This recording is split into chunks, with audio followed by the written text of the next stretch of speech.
tasted a Louisiana crawfish etouffee. No, the gardemosh is red. Which is inspired from my home. I'm from Lafayette, Louisiana. And over here we see a nice little collection of different chefs' inspirations. We got pastry to our left from Michelle Richard, and we have Blue Duck Tavern to our right doing mushroom tarts. So pretty exciting event. Go ahead, Chef. Good evening, Sebastian from the Blue Duck Tavern. This is John Melfi from the Blue Duck Tavern too. We have some beautiful mushroom tart here with lobster mushrooms, beautiful, with truffle velouté, like a truffle emulsion, a little bit of anise and sauteed mushroom on top. How are you doing? Yeah, she's my boss. Excellent. This gorgeous girl is gonna eat it. Yeah. And it's my favorite, and Fujimar is my favorite. It's delicious. You have a little bit of tuna with some compressed watermelon, blood oranges, a strawberry ginger coulis sauce, as well as a little bit of fish caramel. Ladies and gentlemen, please welcome Anthony. Half these people are running for Congress. Michael, can you put $1,000? Anthony can. 2 minutes left. Give me some ham! Ham! Give me the ham! Where would you like it out from my fingers or my collarbone? How much is he paying for this? $1,000. By the way, think it's a bargain. It's a bargain. $1,000 is only one piece. In New York, you go to 12, 15. Easy.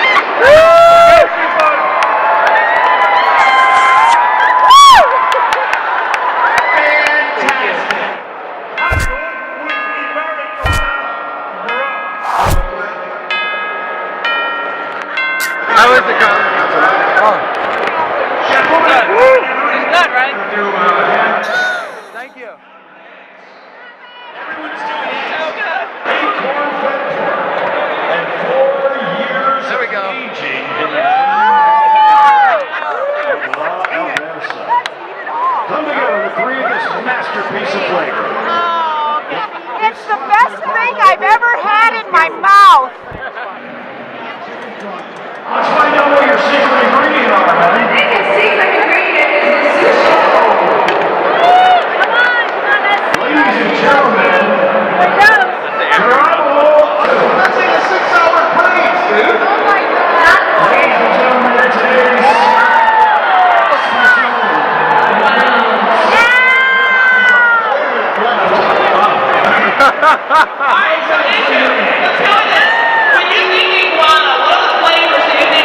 Well, as Tony put it, the only way to cook iguana is to roast it for 9 hours and glaze it with sour orange, the way they do it in Nicaragua, or do it in a curry, a green curry from the islands that they've been doing in Trinidad and Tobago for 300 years. Pretty low. But we don't have 9 hours. That's right, we got 5 minutes. That's it, we're at 5 minutes. Like you were like rocking it. Okay, on with the highest dollar.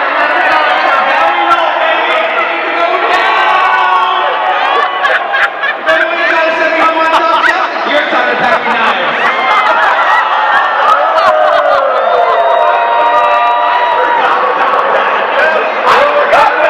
When you get the pasta on the latest episode of Hitler with the Poland.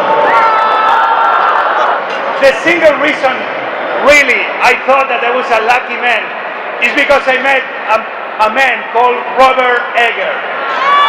Robert Egger has been this person that he said, waste is wrong, I'm gonna fight hunger, I'm gonna create opportunity. And he left everything behind to devote himself to make Washington DC one of the best cities on America.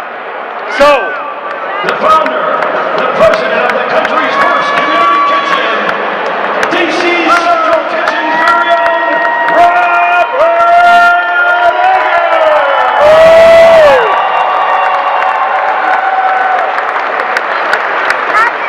Thank you, thank you, thank you. Everybody, first and foremost, thanks to all the chefs.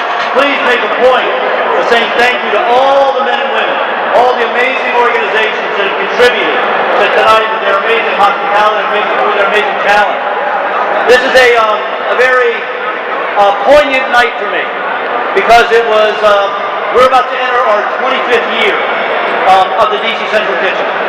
And it's hard to imagine when I went out many years ago on board a little truck to volunteer to feed people out on the streets of Washington, that the idea that I had that night, that instead of buying food at the Safeway in Georgetown and serving it to people outside in the rain, waiting for us to show up, that there could be a better way to take these exact same ingredients, but just put them in a different order.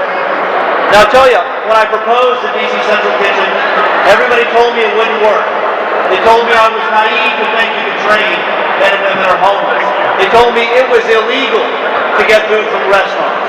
But here we are 25 years, better part of 25 million meals. Again, we just started our 90th class, and I'm pleased to say that we just opened our 33rd campus kitchen. It has been a tremendous run by any mark. I owe so much of it to my beautiful wife, Claudia. Years ago, she walked in the Child Herald, ordered a drink, and stole my heart. And we have done so many amazing things together. And there's three precious things in my life: my wife, our daughter, and the DC Central Kitchen. There could not be a better night.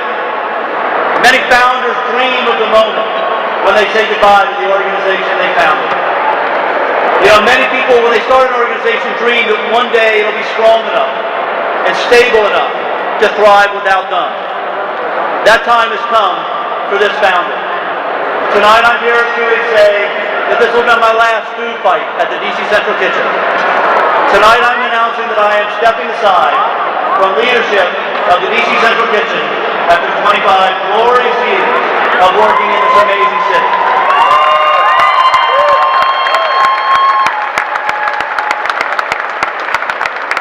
As I said, by any measure, I've had a tremendous run.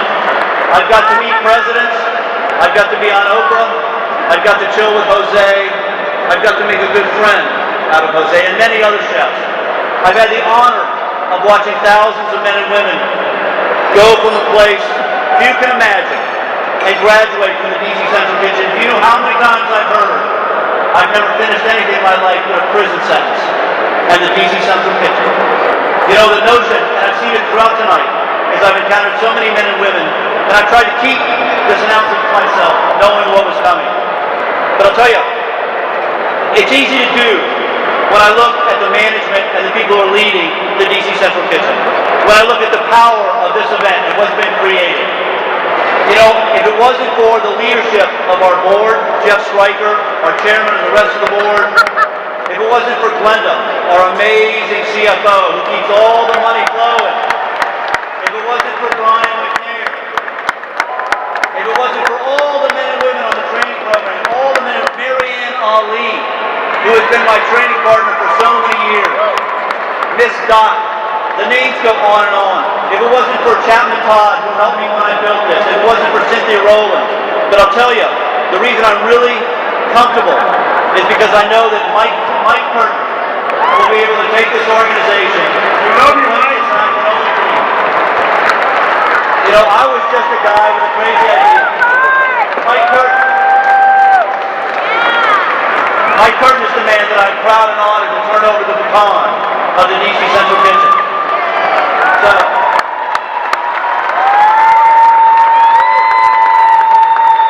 but I tell you, I got more news. Not only am I leaving DC Central Kitchen, but after 40 years, I'm also leaving DC.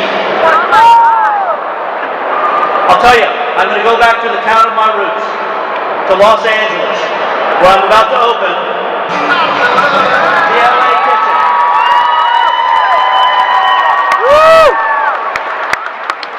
What I'm going to do in LA, with the help of Jose and many other friends. Hell yeah. All of the amazing fruit and vegetables that come out of the Central Valley. Millions upon millions of pounds of that food is thrown away every single year. The LA Central Kitchen will take all the things we did at the DC Central Kitchen. Job training, revenue generating. But the kitchen was always about who's at the bottom. You know, when I started the kitchen, it was men and women who were recovering from alcohol and heroin. Then came crack. Then in 1996, welfare reform.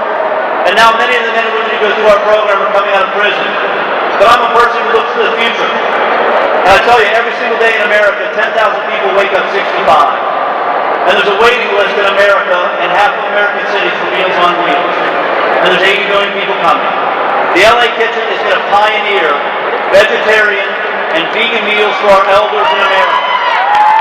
I am going to go places that you can't even imagine.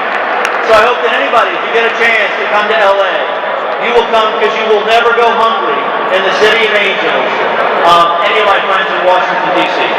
So I want to thank you all from the bottom of my heart. There will be many opportunities for fond farewells and reminiscences. But I'll tell you, there's very few men who have had the honor of working with so many great people in such an amazing city, to lead such an amazing organization to such amazing heights.